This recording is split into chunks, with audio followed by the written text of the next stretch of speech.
Muy buenos días, amados hermanos. Dios les bendiga en esta mañana. Damos, damos gracias a nuestro Dios por darnos una nueva oportunidad de vida y así poder seguir con el estudio de las Escrituras, el libro de Efesios, capítulo 4, ¿verdad? Desde el verso 9 en adelante. Sí, verso 9 en adelante. Honramos a nuestro Dios en esta mañana, dando gracias por haber tener un día más en su presencia. Capítulo 4 del libro de Efesios, verso 9, lo leemos en el nombre del Señor y Salvador Jesús. Y eso de que subió, ¿qué es? Sino que también había descendido primero a las partes más bajas de la tierra. El que descendió es el mismo que también subió por encima de todos los cielos para llenarlo todo. Y el mismo constituyó a unos apóstoles, a otros profetas, a otros evangelistas y a otros pastores y maestros, a fin de perfeccionar a los santos para la obra del ministerio, para la edificación del cuerpo de Cristo, hasta que todos lleguemos a la unidad de la fe y del conocimiento del Hijo de Dios, a un varón perfecto, a la medida de la estatura de la plenitud de Cristo, para que ya no seamos niños fluctuantes, llevados por doquier de todo viento de doctrina, por estratagemas de hombres que para engañar emplean con astucia las artimañas del error, sino que siguiendo la verdad, en amor, crezcamos en todo, en aquel que es la cabeza, esto es Cristo, de quien todo el cuerpo bien concertado, unido, entre sí por todas las coyunturas que se ayudan mutuamente según la actividad propia de cada miembro, recibe su crecimiento para ir edificándose en amor. Importante poder entender, hermanos amados, lo que muchos hoy día lamentablemente les cuesta entender. La organización. Eh, la iglesia hoy día, de un tiempo a esta parte, se ha convertido en una organización humana donde los hombres eh, reparten, reparten los puestos, los lugares, y a veces, lamentablemente, esto no viene de Dios. El apóstol Pablo, cuando escribe a la iglesia de Éfeso, desde la cárcel, da estas recomendaciones para que la iglesia sea conformada de acuerdo a Cristo, no de acuerdo al hombre. Ciertamente, lo explica, Dios bendiga a nuestra hermana Elizabeth Sáez, lo explica claramente que la cabeza de este cuerpo, de este órgano llamado el cuerpo de Cristo, es Cristo. Sí. Y Él, a través de su palabra, va desarrollando la formación de este cuerpo. Habla de repartió dones a los hombres. Los dones, ¿verdad? De diferentes tipos. Y Pablo hace una mención aquí a estos que son puntuales, que son netamente para el conocimiento y para la edificación de la iglesia. Y parte diciendo, y él mismo constituyó a unos apóstoles, primeramente, a otros profetas, a otros evangelistas y a otros pastores y maestros, a fin o con el fin de que de perfeccionar a quienes, a los santos, ¿para qué? Para la obra del ministerio, para la edificación del cuerpo. Ahí está lo que digo, ahí está el llamamiento de quienes de parte de Dios tiene la autoridad y la razón por la cual fueron constituidos. ¿En qué se ha vuelto la iglesia hoy día? La iglesia, si bien es cierto, hoy día crecido en gran número, aún mayormente la llamada iglesia protestante, por decirlo así, en razón, cierto, de la subyugación que tuvo por años a través de la Iglesia Católica, romana, apostólica romana. Pero hoy día podemos ver y mirar, y esto no es una crítica, sino una exhortación por medio de la palabra, por supuesto, cómo se ha ido constituyendo la iglesia. Y si vemos al principio, por ejemplo, cuando se eligieron los diáconos, los apóstoles le dijeron a la gente que ellos eligieran hombres, pero con características. ¿Mm? No porque supieran o conocieran en cierto grado parte de la escritura, sino que eran hombres que tenían que ser llenos del Espíritu Santo, de buen testimonio. Y eso era solamente para servir las mesas. En el principio, cuando la iglesia, esta niña está recién nacida, por decirlo así. Pero la iglesia ha ido avanzando los años. Entonces luego viene de parte de los apóstoles la inspiración de Dios, la doctrina. O sea, esto se coloca en este lugar, esto en otro lugar, y así. Entonces Pablo lo que está haciendo aquí, está llamando a un orden escritural de parte de Dios. Hoy día, ¿cómo se eligen los hombres de Dios? ¿Cómo se eligen hoy día los ministros, los pastores, los evangelistas? Un día consulté a un pastor con respecto al ministerio o al don de evangelismo. La respuesta de él me dijo para que promueva avivamiento dentro de la iglesia. Entonces, yo me quedé pensativo y no me complació su respuesta. Él como pastor de años, más que nadie debería haberme dado una respuesta más concreta.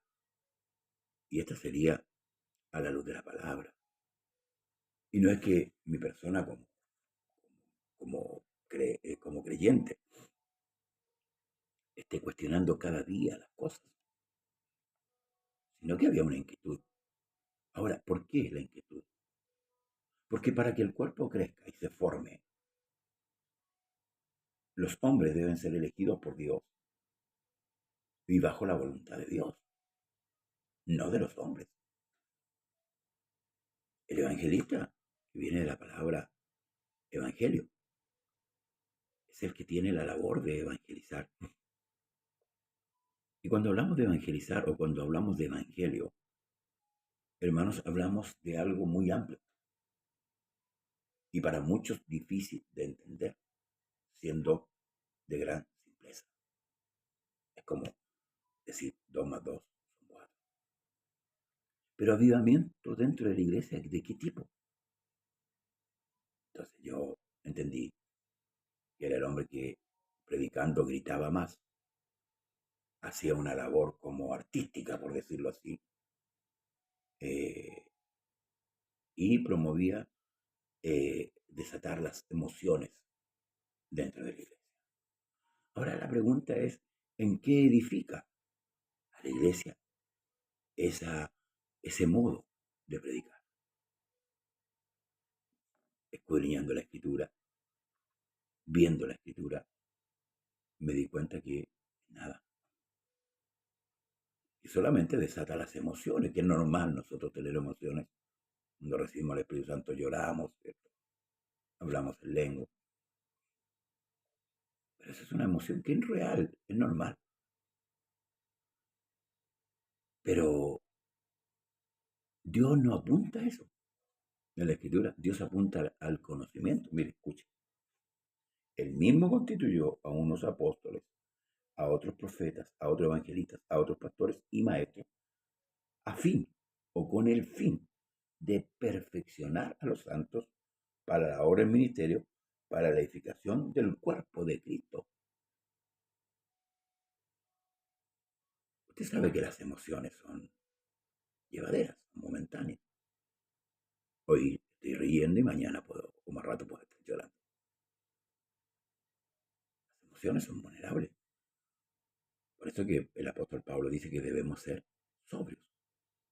Entonces, la iglesia necesita ser edificada. Entonces, Dios constituye a estos hombres, Dios los coloca. Y debido a que la iglesia se convirtió en una organización, pasó a ser de un organismo a una organización humana, terrenal, hoy día los hombres eligen a Dios. Entonces un hombre que puede aportar mucho más a la obra es bienvenido y se les ha acomodado en un puesto para que no se vaya. Porque si ese hombre se va, se acaba el sustento de la iglesia. ¿Mm? Entonces, hermanos, debemos examinar cada ministro en... Permítame, hermano.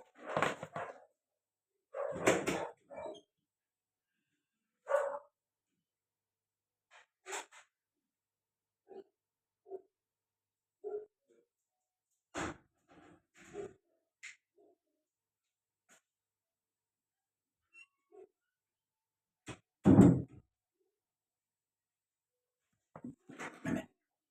Cada ministro en particular debe examinar cómo está edificando. Hay muchos que se oponen al conocimiento, porque ciertamente ellos le llaman mucha teología. Pero la pregunta es, ¿de qué vive la iglesia? ¿Cuál es el concepto que se tiene hoy día de alucinaciones, de imaginaciones, de sentimientos? ¿Por qué razón el Señor nos dejó las escrituras? Entonces, si bien es cierto, vuelvo a esa conversación que tuve con ese ministro. Él llevaba muchos años en el Evangelio, pero entendí que en eso él estaba equivocado. Y no porque lo diga yo, sino porque la escritura lo dice. Pablo le dice a Timoteo, por ejemplo, cumple tu ministerio, haz obra de evangelista. Ciertamente el púlpito tira a muchos el estar, ¿cierto?, delante de una congregación, y eso lo vemos a diario. En cada culto lo podemos ver. Cuando hay un hermano, por ejemplo, que pide una oportunidad, se lanza a hablar, a predicar. Al hermano que se le da una oportunidad, de acuerdo al formato de la iglesia de hoy, se le da la oportunidad para coordinar y se lanza a predicar. Y porque hay un afán muchas veces humano de ser reconocido. ¿Por quiénes? Por los hombres. Pero la escritura es clara. Hermanos amados, Dios constituye a estos hombres para que a través de la doctrina que le va a hacer o que les fue revelada, estos hombres puedan ir construyendo, formando. La iglesia dice, a fin de perfeccionar a los santos para la obra del ministerio, para la edificación del cuerpo de Cristo. ¿Por qué perfeccionar? Porque este es un camino para que podamos entender que es un camino ascendente. El cristiano es como la aurora, o como la luz de la aurora, perdón, que va ascendiendo hasta que el día es perfecto. El caminar tiene un objetivo de parte de Dios. Y es aquí lo dice, perfeccionar a los santos. Ahora, cuando nosotros ocupamos la palabra perfecto, en nuestro diccionario o en nuestra mente cabe una persona que jamás hierra, ¿verdad? Pero en nuestra estatura, esa definición nos dejaría a todos sin la salvación. Porque pese a haber sido bautizados, perdonados, pese a tener el Espíritu Santo, todavía hay faltas en nosotros. Y es ahí donde Dios por medio de su palabra y su espíritu va operando. Pero necesitamos que la palabra sea predicada a la manera del Señor, que sea enseñada a la manera del Señor, porque si no, como dice el Antiguo Testamento, el que toca la trompeta estaría dando un sonido incierto. Entonces esto no permitiría, como en la antigüedad, apercibirse para la batalla. Pablo tiene una expresión que me gusta mucho, y él dice: yo sé a quién he creído. Si seguimos analizando lo que Pablo está diciendo a la iglesia, dice: hasta que todos lleguemos aquí a la unidad de la fe. Todos lleguemos aquí a la unidad de la fe y del conocimiento del Hijo de Dios. Fíjese, a la unidad de la fe y del conocimiento del Hijo de Dios, a un varón perfecto a la medida de la estatura de la plenitud de Cristo. Cuando nosotros se nos predica la palabra, la enseñanza, la exposición de ella, nos va revelando el Espíritu nuestras falencias. Y por ende, nosotros empezamos, ¿cierto?, a sacar esas falencias: orgullo, vanidad, ego, mentiras, falsedades que todavía están. Pablo, el apóstol Pedro, ¿verdad?, dice que el bautismo que corresponde a esto nos salva, no quitando la inmundicia de la carne, sino con la aspiración de una buena conciencia delante de Dios. Entonces, esta transformación se tiene que ir dando con el tiempo. Pablo en Romano lo expresa muy bien, dice: lo que yo quiero hacer, eso no hago. Ahora, con esto no estamos justificando el pecar. No, no, no, no, no. Estamos hablando, por medio de la Escritura, una realidad que es nuestra realidad. Nadie puede decir que después de haberse bautizado no ha mentido alguna vez. Ninguno puede decir, ni un pastor, ningún hombre en esta tierra puede decir que no ha sentido quizás el bichito, por ejemplo, de la envidia. Y eso es razonable. ¿Por qué? Porque todavía estamos en este cuerpo terrenal. Todavía están nuestras pasiones aquí. Por eso que Dios, al perdonarlo, depositó el Espíritu Santo en nosotros. ¿Para qué? Para que el hombre espiritual pueda combatir con el hombre de la carne. Y es por eso que cada día nosotros peleamos. Después, cuando concluyamos este libro, vamos a ver cuáles son las armas que el Señor aconseja que nosotros poseyamos. Entonces, hermanos, si en la iglesia no está determinado bien y no están los hombres que corresponden, esto va a desvirtuar el crecimiento de la iglesia. Sí, y lo hemos podido ver en todos estos tiempos. La iglesia, muchos piensan que la iglesia va creciendo porque se traslada de un lado a otro, y qué maravilloso. Pero si analizamos a la luz de la palabra hoy día, es poco lo que está entrando nuevo. Y hemos visto la emigración de muchos creyentes. Entonces es ahí donde nosotros, los que estamos por delante, debemos hacer una observación. ¿Cómo estamos nosotros trabajando? Si estamos trabajando a la luz de la palabra o estamos practicando el pragmatismo, colocando cosas en la iglesia y colocando gente que lamentablemente no es, que la hacemos predicar o la hacemos trabajar de una u otra manera. ¿Para qué? Para que permanezca la iglesia. Jesús es claro y dice que Él, que es de Dios, palabra de Dios hoy, y que los hijos de Él siempre van a permanecer.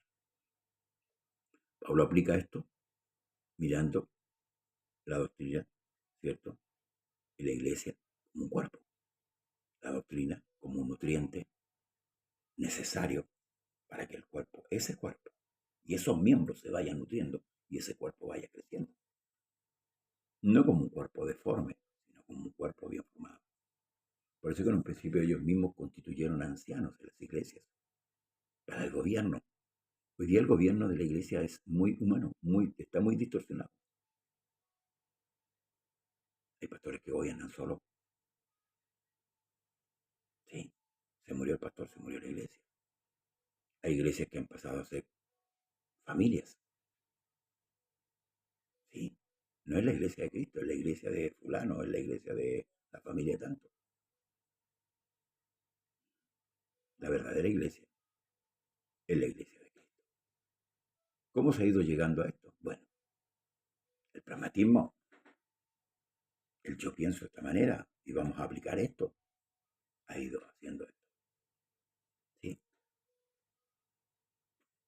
Paulatinamente, Satanás ha introducido sus enseñanzas y ha quitado la verdadera enseñanza de Dios. Y a muchos no les gusta esto, porque claro, vienen con una tradición de años. Entonces para ellos es difícil entender. Pero ¿sabe? Vuelvo a decir, 2 más 2 son 4. Si hay algo que a mí me parezca anómalo, yo debo ir a la escritura. Y la escritura me define claramente la situación, para que ya no seamos niños de fluctuantes, llevados por doquier de todo viento doctrina, por estratagemas. Un niño se deja llevar ¿por qué? Por los sentimientos. Y cuando uno se deja llevar por los sentimientos, es movido de un lado a otro. Por eso que, vuelvo a insistir, Pablo habla de la sobriedad, para que ya no seamos niños fluctuantes. El cristiano debe madurar, sí, debe haber una maduración de cada creyente en la fe. Debemos entender en profundidad la palabra. Pastor, no entiendo. ¿Sabe lo que dijo Cristo con respecto a esto? El que pide recibe, el que busca halla y el que llama se le abrirá. ¿Usted no entiende? Pídale a Dios entendimiento y pídale a Dios sabiduría para poder entender. Luego dice, viento doctrina por estratagemas de hombres que para engañar emplean con astucia las artimañas del error. O sea, esto viene de mucho tiempo atrás. Y que se han involucrado hombres en las iglesias o en la iglesia a través de los tiempos, enseñando cosas, distorsionando cosas. Mire, por ejemplo, una vez en un programa, viendo un programa, y con esto ya voy concluyendo, pero voy a decir, si no siguiendo la verdad, ¿qué es la verdad? Pilato le preguntó a Cristo, ¿qué es la verdad? Jesús dijo, yo soy el camino, la verdad y la vida. Todo lo que Cristo enseñó es verdadero. Y Cristo, después de eso, le da esa facultad a los apóstoles para enseñar esta verdad, para publicar esta verdad, para llevar a cabo la predicación de la verdad. Y por eso que llama al apóstol Pablo para el adoctrinamiento de la iglesia, junto con Pedro, junto con Juan. Las cartas desde el libro romano hacia atrás son doctrinales. Y concluyendo con Apocalipsis, que revela el cumplimiento de todas las cosas. Por eso que si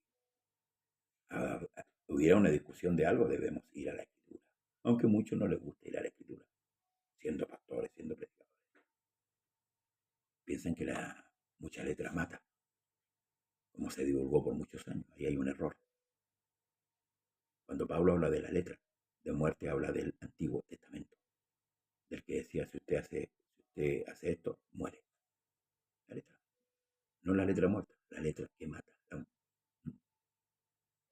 Entonces debemos discernir bien. Sino que siguiendo la verdad en amor crezcamos en todo aquel que es la cabeza. Esto es en Cristo. O sea, Dios demanda un crecimiento, iglesia. Crecimiento no solamente de ir al culto, no solamente de orar, que es lo que tenemos que hacer, no solamente de leer la escritura, sino de crecer, de que haya una transformación. Que ya no pensemos como cabros chicos, que ya pensemos maduramente. Por eso que este capítulo 4 empieza hablando de qué cosa, de la unidad. De la unidad, no, yo estoy enojado con mi hermano, porque no me saludó, pero no me da a mí el pensar, decir que a lo mejor no me vio, a lo mejor no me vio. pero no me voy a enojar con él. Entonces, cuando andamos como niños, es lo que Pablo dice, cuando yo era niño, pensaba como niño. Yo bendiga a nuestra hermana María Alejandra de Argentina. Pensaba como niño, actuaba como niño. Pero debemos madurar, hermano. Debemos crecer. Debemos empezar a pensar como Cristo. Hay muchos predicadores en los púlpitos, pero no todos dicen la verdad. No quiero cuestionar si es por artimaña o por error voluntario o involuntario. Porque a veces hay errores que son voluntarios. Como aquí Pablo dice, que utilizan las artimañas del error. ¿Para qué? Para engañar, para atraer prosélitos. Por eso esto es lo que Cristo fustigó a los fariseos, diciéndoles que recorrían el mar y la tierra para ser prosélitos, un prosélito. ¿Y sabe lo que es un prosélito? Es un seguidor de hombre, no de Cristo. Doy gracias a Dios que jamás he sido seguidor de hombre. Honro a los que hay que honrar, pero para mí el que siempre tiene la razón es Dios. Concluyo con esto, dice, de quien todo el cuerpo, bien concertado y unido entre sí por todas las coyunturas que se ayudan mutuamente según la actividad propia de cada miembro, recibe su crecimiento para ir edificándose en amor. Este capítulo 4 que nos habla de la unidad permanente de la iglesia, del amor que debemos tenernos los unos con los otros, pese a todas las dificultades. Nos golpea, golpea nuestra humanidad, golpea muchas veces nuestro ego, de pedir perdón, de perdonar, de activar nuestra espiritualidad continuamente. Por eso es que es importante la escritura, hermanos, hermanas, que escuchan en esta hora, que me oyen. Es importante sentarse un poco y meditar. Si lo estamos haciendo conforme a la verdad o lo estamos haciendo humanamente. Yo debo, como dice el apóstol, examinarme continuamente. Examinado si está ahí la verdad. Puedo pertenecer a una denominación, a un conglomerado, pero tal vez mis actitudes, llevando años en el Evangelio, todavía no han cambiado. Hoy día hay una lucha de poderes, a tal grado que los hombres se desprestigian unos a otros, se injurian unos a otros, se honran unos a otros. Es una pena, pero bueno, Cristo lo advirtió a través de la misma escritura. El pasar por encima de un hermano para ser mejor que él no nos provoca ningún crecimiento espiritual. Cuando denunciamos esto a la luz de la palabra, no es que estemos sintiendo envidia por alguien, no, estamos hablando de una verdad. Hoy la iglesia ha cambiado. Hoy nos encontramos con una iglesia inmadura, con unos pastores, enseñadores, que están por delante neófitos, neófitos a la luz de la palabra, que no les gusta leer. Y la pregunta es si yo soy ministro de Dios y no conozco la escritura, por eso dice que hasta que lleguemos al conocimiento del Hijo de Dios, ¿qué le puedo estar dando a la iglesia de Dios? ¿Qué alimento podría estar yo produciendo para ellos? Por eso que vemos predicadores repitiendo el mismo mensaje a través de los años, el mismo, y no salen de ahí, poniendo la emoción, creyéndose artistas. Usted no llamó artistas, hermano. Dios constituyó apóstoles, profetas, maestros, evangelistas y pastores para la edificación del cuerpo. Que el Señor nos bendiga. Ah, y el ejemplo que le iba a dar. Veo a un predicador, no sé si es pastor, no sé. Ojalá que no lo sea. Predicando por las redes sociales, diciendo que Cristo no era bueno. ¿Y sabe por qué? Porque no supo explicar cuando el fariseo, perdón, el saduceo se le acerca, el joven rico, perdón, y le dice, maestro bueno. Y Jesús le dice, ¿por qué me llamas bueno? Uno bueno hay, Dios. Y él dijo, Jesús, que había dicho Jesús con eso, que él no era bueno. Entonces la pregunta es, si Jesús no fue bueno, de acuerdo a lo que ese predicador dijo, ¿podrá salvarme? Que el Señor nos ayude, que el Señor nos guarde. La expresión de Jesús de sorpresa es de esta manera. La Escritura dice, porque Dios es bueno y para siempre su misericordia. Pero tomemos el contexto de Dios es bueno. Lo que Jesús le quiso decir a ese hombre, ¿quién te dijo a ti que yo era Dios? Pues dice, ¿por qué me llamas bueno? Que Dios nos bendiga. Gracias por su sintonía en esta mañana. Y nos vemos mañana para continuar con los siguientes versos. Examine la Escritura y que Dios le provea de entendimiento y de obediencia para seguir en este caminar. Paz de Cristo, en el nombre de Jesús. Bendiciones. Hasta mañana, si Dios lo permite.